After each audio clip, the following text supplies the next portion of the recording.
think it's very different to live in the United States in 2025 than it is to live in Iran. Not if you're black. Not for everybody. Not if you're black. This is the greatest country in the world. But, yeah, I know that. I know that. And we all know that. But every day, we are worried. I think it's important we remember there are places much darker than this country and people who deserve rights. Not everybody feels that way. We're back with another week unfiltered. Two of our own Newsmax hosts, John Tabacco, host of Wise Guys here on Saturday at 10 p.m., Rob Schmitt, host of our great show at 7 p.m.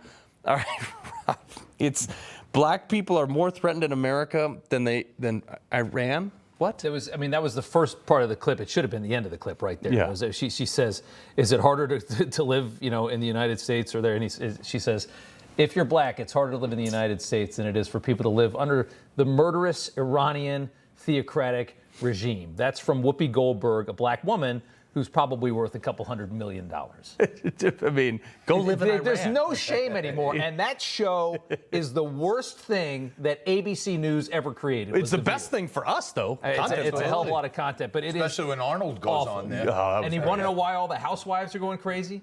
Because of that show. Because this is, that's the indoctrination they're getting every single day is listening to these idiots. All right. So, John, the same state that tried to block Trump's legal representation is now vowing to spend $50 million to fund illegal immigrants' lawyers. Roll this. We're also concerned about those that are walking out of this courthouse, taken away from their families. They don't have the attention. They don't have the lawyers. And that's why the state of New York is providing $50 million to cover legal services for people who are finding themselves in this situation. So the congestion pricing is going to with that Timu governor right there. Well, the Timu right off the bat was that eyebrow in the press conference. She had like a runaway eyebrow. Do we have a picture of that? Yeah, put the picture. We have that? I was looking at it like, what the heck is going on there? That eyebrow that eyebrow did not consent to being there. Well, her seventh facelift, the doctor put that eyebrow on back wrong. I feel like she should demand a refund on the Botox that she put in her forehead. A little too much on one side, not enough on the other side. $50 million for people who shouldn't even be here. The sickest thing is, no matter how many times she's been smacked down, she keeps trying to waste taxpayer money. Carl, 22 vets every single day contemplate suicide because of the stuff. We have do. Well, yeah. I was trying not to be too deadly on your show, but it's a terrible situation. We got homeless everywhere in New York, in Chicago, and L.A., and to think she wants to take another $50 million of our money and steal it away to give to migrants, it just shows that this woman should not be in elected office. Yeah, Rob, this is the thing. If you can't stop someone from taking a dump on my way to the train station every day, like on the road, why are we funding that?